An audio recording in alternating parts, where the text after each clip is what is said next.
बतावो ये जान, ओए गरीबो पदाया देखावो ये जान।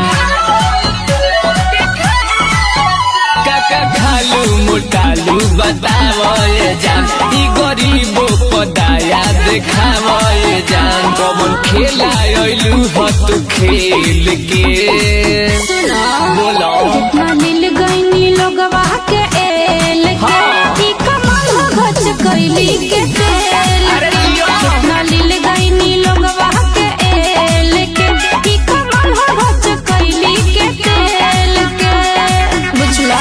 अच्छा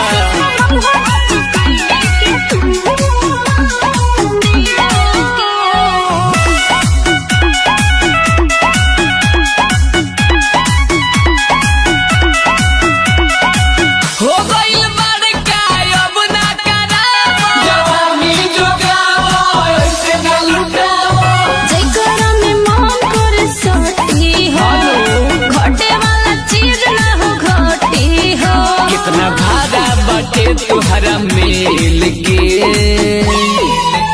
कितना मिल गई लोगवा के एल के ई कमाल हो गच कैली के तेल के कितना मिल गई लोगवा के एल के ई कमाल हो गच कैली के तेल के अरे जियो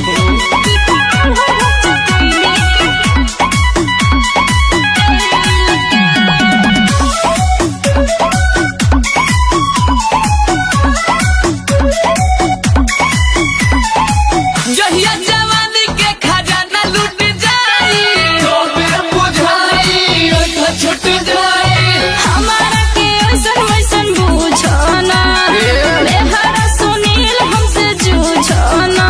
जितेंद्र अमित के बुझो ना अकेल के, कितना दिल गई लोगवा के एल के ई कमाल हो गच कैली के तेल